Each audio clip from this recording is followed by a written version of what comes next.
دوستو، پروفیسر حسن عباس صاحب ہوں یا وسیم حیدر ہاشمی صاحب ہوں، ان کا طویل تعارف کی قطعی ضرورت نہیں ہے، اس لیے بڑی شخصیات کے مختصر تعارف ہوتے ہیں۔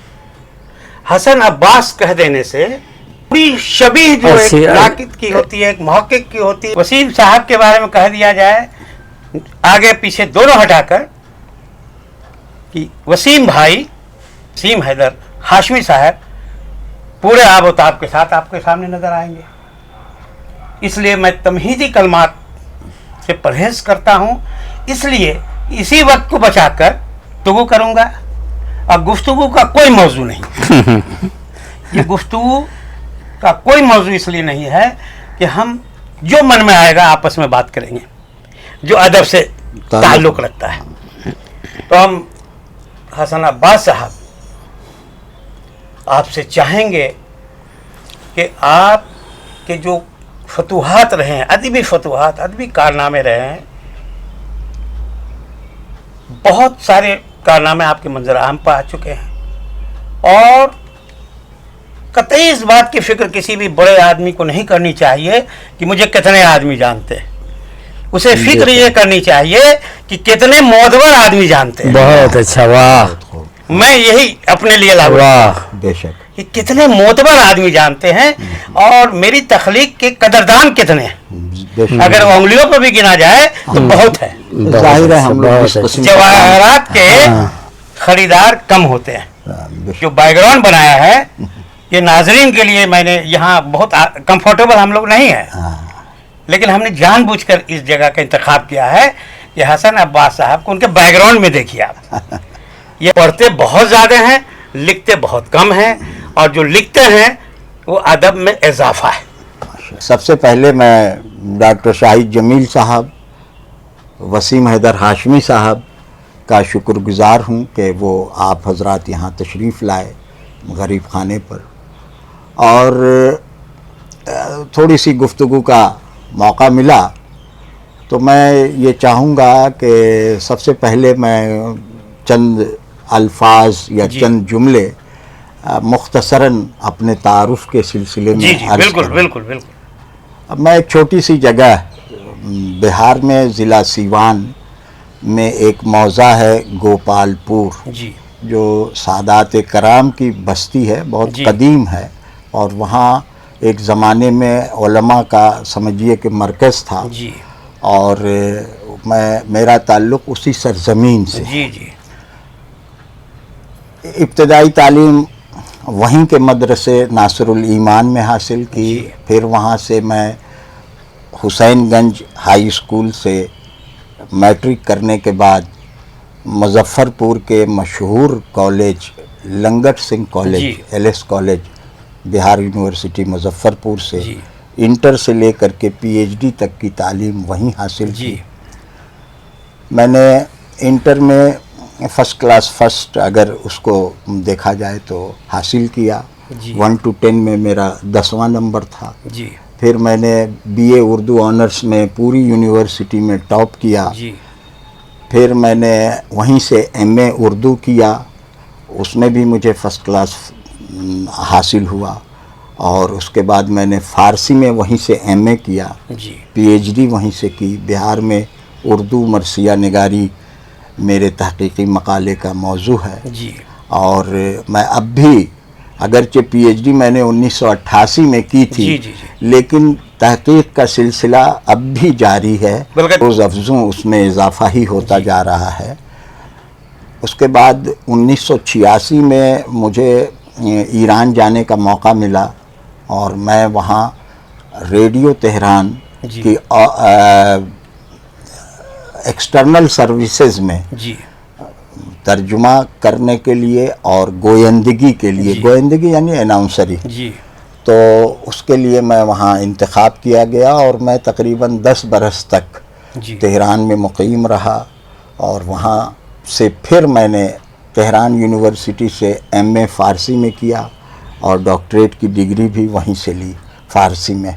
میرا تحقیقی مقالہ میر غلام علی آزاد بلگرامی کی فارسی خدمات جی جی کے موضوع پر تھا جو فارسی زبان میں لکھا گیا جی اور وہیں سے تہران سے ہی وہ شائع ہوا. جی اتفاق سے وہ یہاں موجود ہے, وہ میں آپ حضرات کو یہ دکھا دیتا ہوں.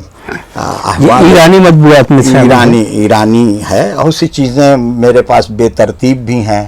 18ویں صدی کے ہندوستان میں جی 2 آدمی ایسے تھے جی جنہوں نے فارسی زبان کے ساتھ یعنی عربی بھی وہ جانتے تھے اور سنسکرت بھی جانتے تھے. بڑے سربراوردہ لوگ تھے. ایک کا نام ہے سراج الدین علی خان آرزو اکبر آبادی, خان آرزو, اور دوسرے کا نام ہے میر غلام علی آزاد بلگرامی. یہ دونوں ہم عصر تھے, ایک ہی دور میں تھے, اور دونوں نے گراں قدر خدمات انجام دی ہیں. جی لغات کے سلسلے میں خان صاحب کا یعنی خان آرزو کا کام بہت وقیع ہے. جی اسی طرح سے تذکرہ نویسی کے میدان میں مولانا آزاد بلگرامی کا کام بہت وقیع ہے. جی آپ یہ جان کر حیرت کریں گے کہ ہندوستان میں صرف 4 لوگ ایسے گزرے ہیں جنہوں نے 3 تذکرے لکھے ہیں, یعنی شاعروں کے 3 تذکرے لکھے ہیں. سب سے پہلا نام میر غلام علی آزاد بلگرامی کا ہے. جی دوسرا نام مصفی کا ہے, جی غلام علی مصفی حمدانی کا ہے. ان کے بھی 3 تذکرے ہیں. آزاد بلگرامی کے بھی 3 تذکرے ہیں. تیسرا نام ہے لکشمی نارائن شفیق اورنگ آبادی کا. جی وہ آزاد بلگرامی کے شاگرد تھے جی اور اورنگ آباد میں رہتے تھے. وہیں انہوں نے تعلیم حاصل کی, وہیں کے رہنے والے تھے. ان کے بھی 3 تذکرے ہیں. اور آپ کے لیے بڑی یعنی فخر کی بات یہ ہے کہ عظیم آباد سے تعلق رکھنے والے جی ابراہیم خان خلیل کے بھی 3 تذکرے ہیں. واہ, یہ پوری ایسے باکمال ایران میں بھی نہیں ہیں جن کے 3 تذکرے ہیں. 3 تذکرے. ہاں, تلاش کرنے سے شاید کوئی نہیں, لیکن سر دست میری نظر میں کوئی نہیں ہے. یہ ہندوستان کی عظمت ہے اور فارسی زبان کی جو یہاں قدردانی ہوئی, ایسی قدردانی ہوئی کہ ایران سے لوگ یہاں آتے رہے اور عزت اور شرف پاتے رہے, دولت بھی کماتے رہے اور نام بھی کماتے رہے. تو ایسے لوگ یہاں رہے, پھر بھی انہوں نے بھی 3 تذکرے نہیں لکھے. اتنی بڑی تعداد میں فارسی شاعری میں یہاں تذکرے لکھے گئے ہیں کہ پوری ایک کتاب اس پر موجود ہے کہ تذکرہ نویسی فارسی در ہند و پاکستان. ہند و پاکستان, یہ پروفیسر علی رضا نقوی کی کتاب ہے جو پاکستان سے تعلق رکھتے ہیں, اور ایران میں اسے بہت قدر کی نگاہ سے دیکھا گیا. اور یہ تہران یونیورسٹی میں ان کا PhD کا مقالہ تھا جو بعد میں 1964-65 میں یہ وہاں شائع ہوا. تو یہ ہمارے عظیم آباد کی بھی ایک افتخار, عظیم آباد کے لیے یہ ایک افتخار کی بات ہے کہ ابراہیم خان خلیل کے 3 تذکرے. تو آزاد بلگرامی کا جیسا کہ ان کے نام کے ساتھ بلگرامی کا لاحقہ لگا ہوا ہے, تعلق بلگرام سے ہے. بلگرام اودھ کا ایک علاقہ تھا, اب ضلع ہردوئی میں آتا ہے. ایک قصبہ ہے اور بڑا زرخیز قصبہ ہے. یہاں سے بڑے بڑے لوگ پیدا ہوئے. مرتضیٰ زبیدی یہیں کے بلگرام سے ہی تعلق رکھتے ہیں, اور ان کی کتاب ہے میرۃ العروس لغت میں, بہت وقیع کتاب ہے. بیروت میں اور مصر میں اور کہاں کہاں چھپی ہے, ہندوستان میں بھی چھپی ہے, اور بہت بڑا نام ہے. اسی طرح سے بڑے لوگ ہیں. خاندانی طور پر آزاد بلگرامی کے نانا جو اورنگزیب کے آخری دور میں تھے, میر عبد الجلیل بلگرامی, وہ بڑے باکمال آدمی تھے. انہی کے زیر سایہ ان کے ماموں میر سید محمد شاعر بلگرامی, ان کی مشہور کتاب ہے تبصرۃ الناظرین. ابھی وہ شائع نہیں ہوئی ہے لیکن بہت وقیع کتاب ہے اپنے موضوع پر. آزاد بلگرامی کی 10 کتابیں ہیں. یہ ذو لسانی تھے, یعنی عربی میں بھی لکھتے تھے اور کہتے تھے، شاعری کرتے تھے، اور فارسی میں بھی لکھتے تھے اور شاعری کرتے تھے. جی. ان کا دیوان میں نے یہ شائع کیا ہے، جی. کلیات آزاد بالگرامی. جی. اور فارسی کے جتنے اشعار دستیاب تھے، تقریباً 9-10 ہزار اشعار اس کے اندر سب ہیں. علی کی غزلیں بھی ہیں، اس میں نعت بھی ہے، قصائد بھی ہیں، جی. اور مثنویات بھی ہیں، قطعات تاریخ وفات بھی ہیں. اچھا. تو اس کے لیے آزاد کے مختلف قلمی نسخوں سے فائدہ اٹھایا گیا ہے، جی. جو ہندوستان کے مختلف کتاب خانوں میں موجود ہیں. جی. ایک نسخہ ان کا ایران میں بھی ہے، اس سے بھی میں نے فائدہ اٹھایا. جی. تو کہنے کا مطلب یہ ہے کہ آزاد بالگرامی کی عربی میں سب سے مشہور کتاب جی. صبحۃ المرجان فی آثار ہندوستان ہے. جی. یہ اپنے آپ میں بہت ہی اہم کتاب ہے، اور اس کتاب کی وجہ سے جی. ہندوستان کے سینکڑوں علماء کا تذکرہ محفوظ ہو گیا. جی. اگر یہ کتاب نہ ہوتی تو ہم بہت سارے عالموں سے ناواقف رہ جاتے. اس کے بعد یہ نزہۃ الخواطر وغیرہ اس کے بعد کی کتاب ہے، لیکن اپنی اپنی جگہ ہر ایک کتاب کی اہمیت ہے. جس نے پہلا سنگ بنیاد رکھا ہے، ظاہر ہے اس کی اہمیت اپنی جگہ پر ہے. جی. جی. تو آزاد بالگرامی کی یہ کتاب مصر میں چھپی اور ہندوستان میں بھی چھپی ہے. 1976 میں علی گڑھ میں اس پر پی ایچ ڈی کا کام ہوا، جی. اور علی گڑھ سے 2 جلدوں میں جی. الگ الگ یہ 4 فصلوں میں ہے. آپ سن جی. کے حیرت کریں گے کہ ایک فصل اس کی ہندوستان کے بیان میں ہے. جی. یعنی آزاد بالگرامی نے قرآن اور احادیث سے یہ ثابت کیا ہے جی. کہ ہندوستان کی فضیلت کیا ہے. یہ بہت اہم کتاب ہے عربی میں. جی. اور اس کا فارسی میں بھی ترجمہ ہوا ہے اور اردو میں بھی ترجمہ ہوا ہے. جی. اتفاق سے مہاراجہ بنارس کے دربار میں ایک شخص تھے، جی. انہوں نے اس کی 2 فصلوں کا جی. شروع کی. یہ 4 فصلوں پر منقسم ہے جی. کتاب. ایک فصل میں علماء کا تذکرہ ہے، ایک فصل میں ہندوستان کا ذکر ہے حدیث و قرآن کی روشنی میں جی. کہ اس کی ہندوستان کی کیا اہمیت ہے.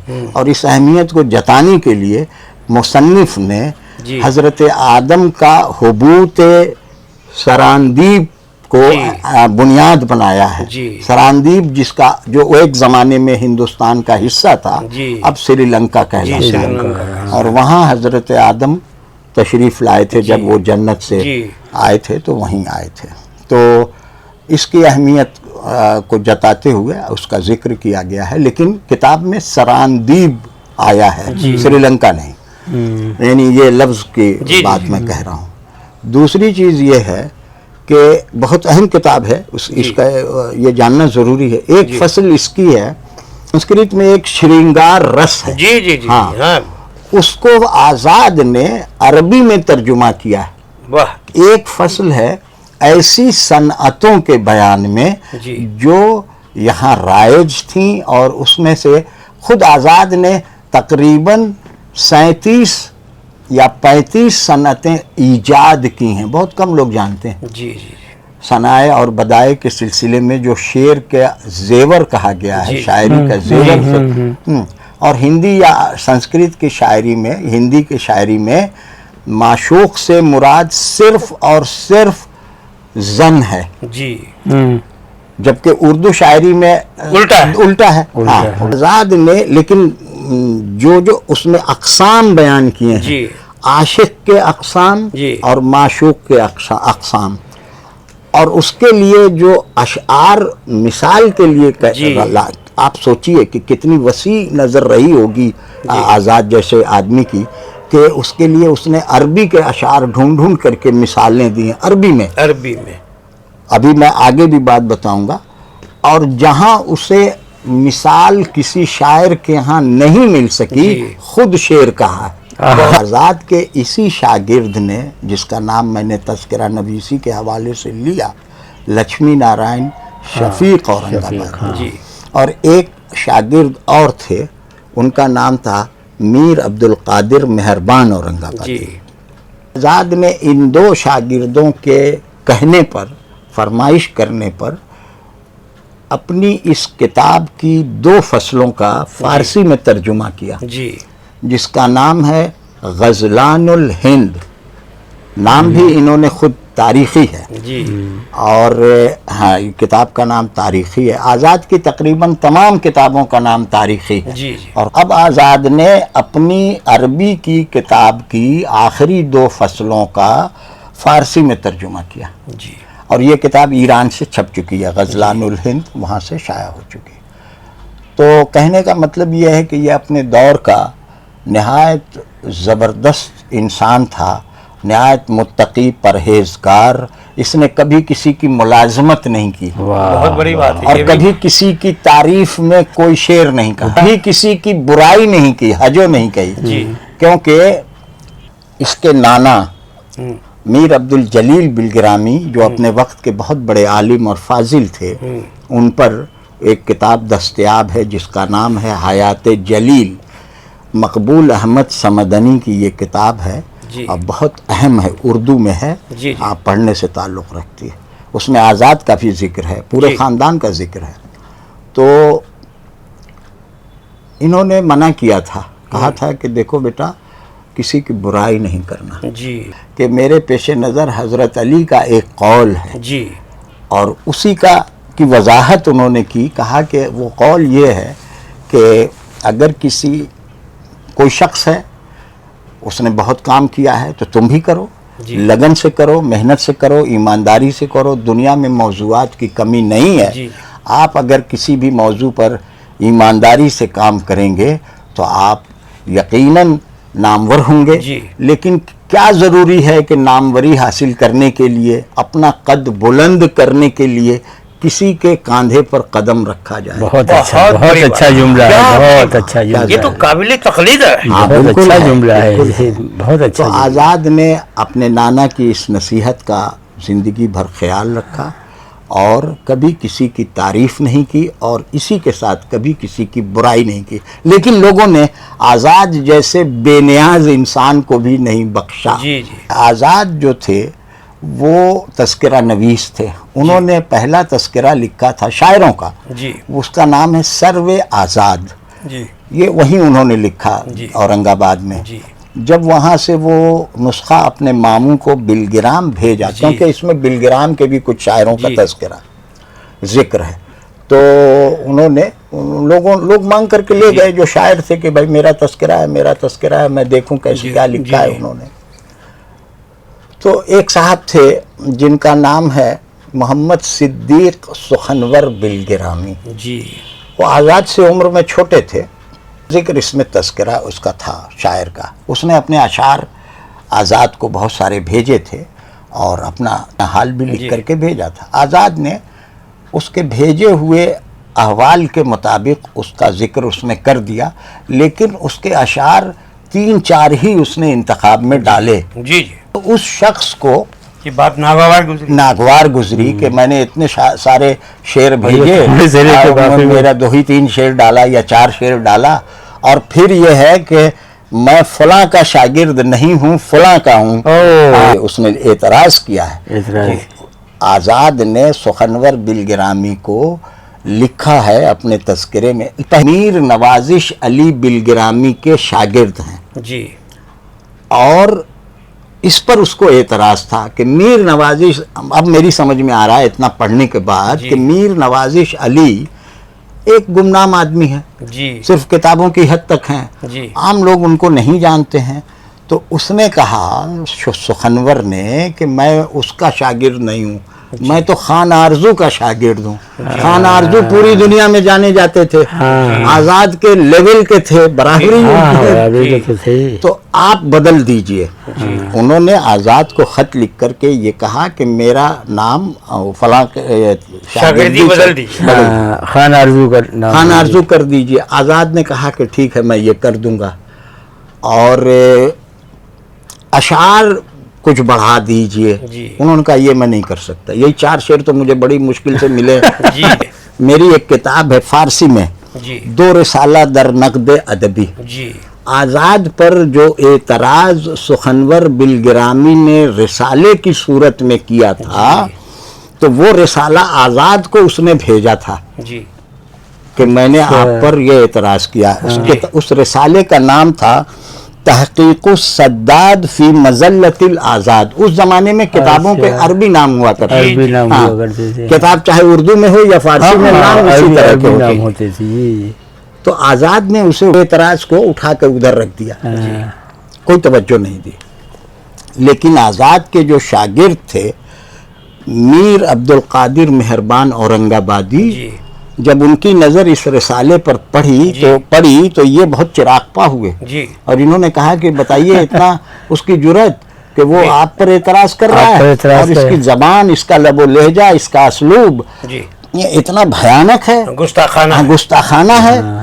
اس کو سمجھنا چاہیے کہ وہ عمر میں بھی چھوٹا ہے، آپ بزرگ ہیں، آپ کا اتنا کام ہے، علمی حیثیت آپ کی اور کہاں اس کی، تو میں اس کا جواب لکھوں گا. تو انہوں نے کہا کہ کیوں اپنا وقت ضائع کرو گے، یہ سب چھوڑو، کہنے دو. لیکن استاد سے عقیدت و محبت کے سبب عبد القادر مہربان آبادی نے جواب لکھا اور اسی لب و لہجے میں. کمال کی بات یہ ہے کہ جس لب و لہجے میں وہ بات کر رہا ہے اپنے رسالے میں، اسی لب و لہجے، اسی انداز، بالکل یہ کہا جا سکتا ہے. القادر مہربان نے اپنے رسالے کا نام، یہ بہت قابل غور بات ہے، اپنے رسالے کا نام رکھا تعدیب الزندیق فی تکذیب الصدیق. اس کا نام تھا محمد صدیق سخنور، اسی لیے تعدیب الزندیق فی تکذیب الصدیق. اس کا اردو آپ بتا دیجئے. ہاں، مطلب زندیق کی تنبیہ. اور صدیق کہنے کو صدیق ہے لیکن وہ دروغگو ہے، جھوٹا ہے. اس کی تکذیب میں، اس کو جھٹلانے میں. بہت اچھا عنوان چنا. ہاں، یہ بھی فارسی میں ہے. تو میں نے یہ دونوں رسالے کو اپنے مقدمے کے ساتھ، یہ کتاب خانہ رضا رامپور نے 1997 میں اس کو شائع کیا تھا. تو یہ سب میرے تھوڑے بہت کام ہیں جو میں اس پر، یہ نقد ادبی ہے. اچھا، یہ بات بھی جاننے کی ہے کہ بہت اہم بات میں آپ کہنے جا رہا ہوں، بات نکلی ہے تو اس پر یاد آئی ہے کہ ایران میں جو فارسی کا گہوارہ ہے، سمجھا، مہد اول ہے، وہاں تنقید نام کی کوئی چیز نہیں تھی. اس کی وجہ بھی ہوگی. ہاں بے شک. فارسی میں تنقید، کلیم الدین احمد کا یہ بہت مشہور جملہ ہے نا کہ اردو میں تنقید کا وجود نہیں ہے، اور اگر ہے تو معشوق کی موہوم کمر. اور اس کے بعد یہ شعر لکھا ہے کہ صنم سنتے ہیں تیرے بھی کمر ہے، کہاں ہے، کس طرف ہے اور کدھر ہے. یہ انہوں نے لکھا ہے. یہ اگر فارسی کے لیے لکھتے تو کسی حد تک یہ صادق آتا یہ معاملہ، لیکن انہوں نے اردو کے لیے لکھا، جبکہ اردو کے ابتدائی جو تذکرے اور اس طرح کے کتابیں لکھی گئی ہیں اس میں تنقید کا کچھ نہ کچھ عنصر پایا جاتا ہے، اور اسی کے پیش نظر لوگوں نے ان پر کافی تنقید بھی کی. لیکن فارسی میں تنقید نہیں تھی. ہندوستان کی فارسی میں تنقید تھی، اور شروع یہ زمانے میں بالکل اکبر کے دور سے اس کا سلسلہ ملتا ہے. یعنی مغلیہ دور میں اکبر کے زمانے سے اس کا دور، ادب میں تنقید بھی ہے فارسی ادب میں. ہندوستان میں جو چھوٹے چھوٹے رسالے، اسی قسم کے رسالے لکھے گئے، اس میں چشمکیں بھی تھیں. اس میں جیسے آج کے زمانے میں کہ آپ نے فلاں لفظ استعمال کیا، ایسے نہیں ویسے ہے. اب مثال کے طور پر مجھے اس لفظ پر یاد آ گیا کہ چپل یا جوتے کو پاپوش کہتے ہیں. جوتے کو کفش کہتے ہیں فارسی میں، چپل کو پاپوش کہتے ہیں. پاپوش ایک عام سا لفظ ہے. ہر چیز، وہ چیز جو پیر میں پہنی جائے اس کو پاپوش کہہ سکتے ہیں. موزہ کو بھی آپ کہہ سکتے ہیں. ہاں، لیکن الگ الگ چیزوں کے لیے الگ الگ نام ہے. تو ایک دفعہ آزاد بالگرامی اور والا داغستانی جو ریاض الشعراء، تذکرہ ریاض الشعراء کا مصنف ہے، وہ ہندوستان میں تھا، شیخ علی حزی سے بہت قریب تھے وہ شیخ علی حزی. تو ایک گھوڑے پر سوار ہو کر کے آگے بڑھ رہے ہیں، چل رہے ہیں، چہل قدمی کر رہے ہیں، کبھی کبھی گھوڑا دوڑا رہے ہیں. تو والا نے کہا بھائی کچھ سناؤ. تو انہوں نے ایک شعر سنایا، زدہم بر سرے جہاں پاپوش، زدہم بر سرے جہاں پاپوش، بے سبب ان برہنہ پائی نیست. میں نے اپنا پیر کا جوتا یا چپل یا جو بھی چیز وہ میں نے زمانے کے سر پر ڈال دی ہے. اس نے کہا کہ در ایران پاپوش نمی گویند کفش می گویند. آزاد نے فوراً صاحب کا ایک شعر سنایا جس میں یہ لفظ استعمال ہوتا تھا. جی ایسے حاضر جواب لوگ ایسے ہوا حاضر کرتے تھے. واقعی میں ہاں ہر آپ دیکھیے جو وسیع المطالعہ لوگ تھے ان میں آزاد بالگرامی کا ہے. اس طرح کے بے شمار واقعات ہیں. بہرحال تو تنقید کا جو اگر ابھی تک فارسی میں بھی کوئی ایسی کتاب یعنی فارسی کے حوالے سے اردو میں بھی کوئی ایسی کتاب نہیں لکھی گئی ہے جس کو ہم کہیں کہ ہندوستان میں فارسی تنقید کی تاریخ یا اس طرح کی کوئی کتاب، اس پر کام کرنے کی ضرورت ہے. چھوٹے چھوٹے بہت سارے رسالے لکھے گئے ہیں نقد ادبی کے میدان میں، اور میں نے ان سارے رسالوں کو، میرا ایک بہت تفصیلی مضمون ہے فارسی میں ہے، یہ قند پارسی میں چھپا تھا، تو اس میں نے ان سارے رسالوں کی جن تک میری رسائی ہے ان کا میں نے ذکر کیا ہے، بتایا ہے. شیخ علی حزیں کا تعلق بھی نقد ادبی سے ہے چونکہ ہم بنارس میں ہیں اور بنارس میں شیخ صاحب کا مزار مقدس ہے. علی حزیں یہاں مدفون ہیں فاطمان میں، اور تو ان کے جب یہ آئے تو انہوں نے بہت سارے ہندوستانیوں کی گرفت شروع کی. یہ نہیں، ایسے نہیں، ویسے نہیں، یہ تو پوچ گو ہیں، یہ سودا وودا کو بھی انہوں نے ایسے ہی کہا تھا. بہت سارے تو ان کی خان آرزو سے ایک طرح سے چشمک شروع ہو گئی. وہ چشمک کچھ آگے بڑھ گئی اور خان آرزو نے ان کے اوپر ایک ان کی تنقید میں ایک رسالہ لکھا جس کا نام ہے تنبیہ الغافلین، اور 400 سے زیادہ اشعار کا اس میں انہوں نے تحلیل و تجزیہ کیا ہے، اور کہا ہے کہ یہ مثلاً از لحاظ مضمون، از لحاظ بندش، از لحاظ محاورہ کہیں اور سے لیا گیا مضمون ہے، اس سے پہلے فلاں شاعر نے کہا تھا. اب بتائیے کس قدر حافظہ ان لوگوں کا تھا اور کتنا مطالعہ تھا. تو اب یہ سلسلہ یہاں سے شروع ہوتا ہے. تو اس وقت ہندوستان میں دو گروہ بن گئے.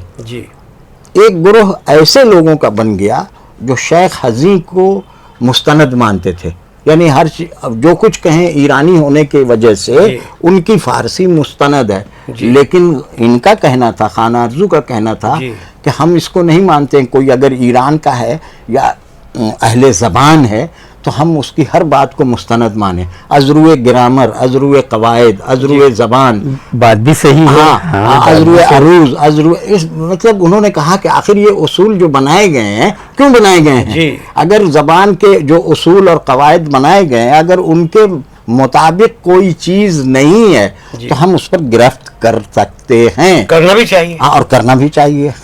دو گروہ بن گئے، ایک شیخ علی حزیں کا طرفدار اور ایک خان آرزو کا طرفدار. یہ جو آزاد بالگرامی تھے یہ اسی گروہ میں تھے جو شیخ علی حزیں کا طرفدار تھے. اس کا طرفدار ایک اور تھا، اس کا نام تھا وارستہ مل سیالکوٹی. یہ خان آرزو کے مخالف گروہ میں تھا، یعنی شیخ علی حزیں کی طرفداری میں تھا. اس نے بھی دو رسالے لکھے ہیں، شیخ علی حزیں کی حمایت میں ایک رسالہ، اور ایک رسالہ حاکم لاہوری ایک شاعر تھا جس کے دیوان پر خان آرزو نے کچھ اعتراضات کیے تھے کہ ایسے نہیں، ایسے کر دو، ایسے نہیں، ایسے کر دو. تو وہ حاکم لاہوری کا یہ دوست تھا وارستہ، تو اس نے ان کا جواب لکھا ہے. تو میں نے یہ دونوں رسالے شائع کر دیے ہیں. اب اسے کتابی صورت میں بس تساہلی کی وجہ سے پڑھا ہے. دو رسالہ در نقد ادبی، دو رسالے وارستہ در نقد ادبی کے نام سے آنے والا ہے، صرف رکھا ہوا ہے. تو وہ بھی اپنے زمانے کا بڑا باکمال تھا اور ہندو تھا. تو اس نے اور دوسرے ہندوؤں نے فارسی زبان کی جو خدمات انجام دی ہیں اس پر ہمارے پاس مفصل کتاب ہے ڈاکٹر سید عبداللہ کی، فارسی ادب میں ہندوؤں کا حصہ، وہ پڑھنے سے تعلق رکھتی ہے. اور بہت بہت شکریہ آپ کا. جی